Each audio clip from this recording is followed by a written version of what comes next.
എൻ്റെ മില്ലേനിയൽസ് കിഡ്സേ ഒരു ഡൗട്ടാണ്. അതായത് നമ്മുടെ 80s ആൻഡ് 90s കിഡ്സ്. അതിന് മുമ്പുള്ളവരും മോശമൊന്നുമല്ല ട്ടോ.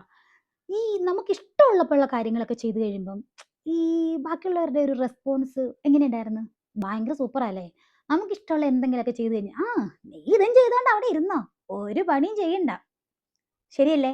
എനിക്ക് ഇതൊക്കെ തന്നെയായിരുന്നു അവസ്ഥ. അത് ബന്ധുക്കളായിക്കോട്ടെ, നാട്ടുകാരായിക്കോട്ടെ, വീട്ടുകാരായിക്കോട്ടെ.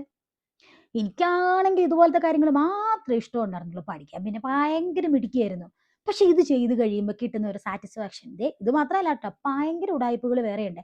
ഇതുപോലത്തെ ഫ്ലവർ മേക്കിങ്, അത് ഇത് അല്ലറ ചില്ലറ ലൊട്ടിലൊടുക്ക് പരിപാടികളെല്ലാം നമുക്കുണ്ട്. ചെയ്യാൻ വലിയ അല്ലെങ്കിൽ ഇത് ബിസിനസ് ആയിട്ടോ അങ്ങനെയൊന്നും കാണാനില്ല. ഇത് ചെയ്ത് കഴിയുമ്പോൾ കിട്ടുന്ന ഒരു മനസ്സിന്റെ സന്തോഷം. ഇത് ചെയ്ത് കഴിയുമ്പോൾ ചില ആൾക്കാരുടെ ഒരു ചോദ്യമുണ്ട്, ഓ നഴ്സിംഗ് പണിയൊക്കെ നിർത്തിയാ, ഇപ്പൊ ഇതാണോ? ഈ അനുഭവം നിങ്ങൾക്കുണ്ടോ? ഒന്ന് കമന്റ് ചെയ്യാവോ? അതെ, ഈ വീഡിയോ കാണുമ്പോൾ 1-2 കമന്റ് ഒക്കെ ചെയ്യുമ്പോഴേ എനിക്ക് കാണുമ്പോൾ ഒരു ഭയങ്കര സന്തോഷം തോന്നും. നിങ്ങളോടൊക്കെ മിണ്ടാൻ വേണ്ടിയിട്ടല്ലേ ഈ ചാനലും തുടങ്ങി ഇവിടെ വീഡിയോയും ഇട്ടിരിക്കുന്നത്. ഒരു 2 വാക്കൊന്നും മിണ്ടിക്കഴിഞ്ഞ് കഴിഞ്ഞാൽ എന്താ പ്രശ്നം? സമയമുള്ളവരൊക്കെ ഒന്ന് മിണ്ടുകയും പറയുകയും ചെയ്യുക.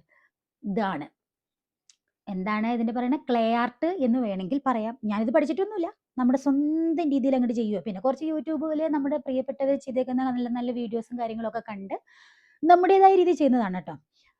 എന്താണെങ്കിലും നിങ്ങൾക്ക് എങ്ങനെയായിരുന്നു അനുഭവം എന്ന് പറയണേ. പണ്ടൊക്കെ കിട്ടിയ തല്ല് നിങ്ങൾക്ക് ഓർക്കുന്നുണ്ടെന്നല്ലേ? ചൂല് വെച്ചിട്ടുള്ള ഏറും പിന്നെന്തായിരുന്നു, കിട്ടണ അടി അച്ചൂടും മുച്ചൂടും. അങ്ങനെ ഒരു ഡയലോഗ് പറയായിരുന്നു. നിങ്ങൾക്കത് വല്ല ഓർമ്മയുണ്ടോ? നിങ്ങൾ ചെറുപ്പത്തിൽ തല്ലുന്ന സമയത്ത് അച്ഛനും അമ്മയൊക്കെ പറയുന്ന ഡയലോഗ്.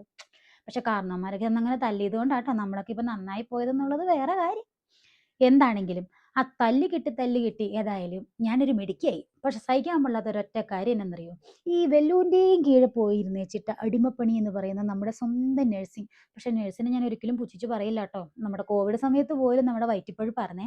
പക്ഷെ സംഭവം എന്താന്ന് വെച്ച് കഴിഞ്ഞാൽ അത് ഇഷ്ടപ്പെട്ട് നമ്മൾ ചെയ്യണം. ഇപ്പൊ എനിക്ക് നഴ്സായിട്ട് വർക്ക് ചെയ്യാനൊക്കെ ഇഷ്ടമാണ്, മറ്റുള്ളവരെ സഹായിക്കുക അതൊക്കെ. പക്ഷെ അവിടെ ചെല്ലുമ്പോൾ നമ്മളെ പോലുള്ള ചില വില്ലാളി വീരത്തികളായ നഴ്സുമാർ, അമ്മച്ചിമാരായ സൂപ്പർവൈസർമാരും അങ്ങനെ ചില മഹാന്മാരായ ആൾക്കാരൊക്കെ ഉണ്ട്. അവരുടെ ഒരു ഞാൻ പറയണില്ല ബാക്കി, അതങ്ങോട്ട് സഹിക്കാനേ ഇച്ചിരി പാടാ. നിങ്ങൾക്ക് അങ്ങനെയൊക്കെ അനുഭവം ഉണ്ടല്ലോ. അതുകൊണ്ട് മാത്രം പിന്നെ അതുപോലെ നമ്മുടെ പ്രിയപ്പെട്ട ഡോക്ടർമാരും പിന്നെ ഉണ്ട് വളരെ വ്യക്തമായ ഒരാള്, നമ്മുടെ രോഗികൾ എന്ന് പറയുന്നതല്ല, രോഗികളുടെ കൂടെ ഇരിക്കുന്ന ആൾക്കാരുണ്ട്, ബൈസ്റ്റാൻഡേഴ്സ്. ഈ ചൊറിച്ചിൽ എന്താണെന്ന് നമുക്ക് ശരിക്കും മനസ്സിലാവും. പിന്നെ ഒരു ഗുണമുണ്ട് കേട്ടോ, ഈ നഴ്സിംഗ് പഠിച്ച് കഴിയുമ്പോൾ നമുക്ക് ഓട്ടോമാറ്റിക്കലി ഭയങ്കര ഒരു ശക്തി കിട്ടും. എന്തിനാണെന്നറിയോ? ക്ഷമിക്കാൻ. എൻ്റെ പൊന്നു പുള്ളേ, ഏതായാലും അതുകൊണ്ട് കിട്ടിയ ഒരു വലിയ പവറാണ് ക്ഷമിക്കാൻ. പക്ഷെ അത് മുഴുവൻ തീർക്കുന്ന എവിടെയാണെന്നറിയോ? നമ്മുടെ വീട്ടിൽ വന്ന മക്കളുടെയും കെട്ടിയവന്റെയും മുതുകത്താ. അത് മുഴുവൻ അനുഭവിച്ച് അവസാനം നമുക്ക് പോലെ ഡിപ്രഷൻ ആകും. പറഞ്ഞിട്ട് കാര്യമില്ല, എന്നെ പോലെ എല്ലാവരും നിങ്ങളൊക്കെ തന്നെയാണ്. എന്താണെങ്കിലും എന്നെ പോലെയുള്ളവ കുറച്ച് പേരൊക്കെ ഒന്ന് കൂട്ടുകൂടി കഴിഞ്ഞാൽ നമുക്ക് മിണ്ടാനും പറയാനൊക്കെ ഒരു ഒരു ഒരു രസമുണ്ടല്ലോ. പിന്നെ ആർക്കെങ്കിലുമൊക്കെ എന്നോട് നേരിട്ട് മിണ്ടാനും പറയാനും ഒക്കെ താല്പര്യം ഉണ്ടെങ്കിൽ നമുക്ക് മിണ്ടിയും പറഞ്ഞൊക്കെ ഇരിക്കാന്നേ. സത്യം പറഞ്ഞാൽ ഉള്ള കാര്യം പറയാലോ, നമ്മൾ ഈ തിരക്കും പിടിച്ചിങ്ങനെ നടക്കുന്ന സമയത്തായതുകൊണ്ട് എല്ലാവരും അവരവരുടെ ലൈഫിൽ തിരക്കിലാണ്. ഹാ പിന്നെ നമ്മുടെ കൂടെയുള്ള വലിയ വലിയ ആൾക്കാരുണ്ടല്ലോ, അതായത് പുറം രാജ്യങ്ങളിലൊക്കെ ജോലി ചെയ്യുന്ന എല്ലാവരെയും ഞാൻ പറയൂല കേട്ടോ, വളരെ കുറച്ച് പേര്. അവരുടെയൊക്കെ മുന്നിൽ നമുക്ക് സ്റ്റാറ്റസ് കുറച്ച് കുറവുണ്ട്. അപ്പൊ അങ്ങനത്തെ ബുദ്ധിമുട്ടൊക്കെ ഉള്ളതുകൊണ്ട് നമ്മൾ പഴയ ഫ്രണ്ട്സിനെയൊക്കെ കോട്ട് ചെയ്യുന്നത് വളരെ കുറവാണ്. 1-2 ഭാഗത്തുനിന്ന് അങ്ങനത്തെ അനുഭവങ്ങൾ ഉണ്ടായത് കൊണ്ടാണ് ഞാൻ ആ ചാപ്റ്റർ ക്ലോസ് ചെയ്തത്.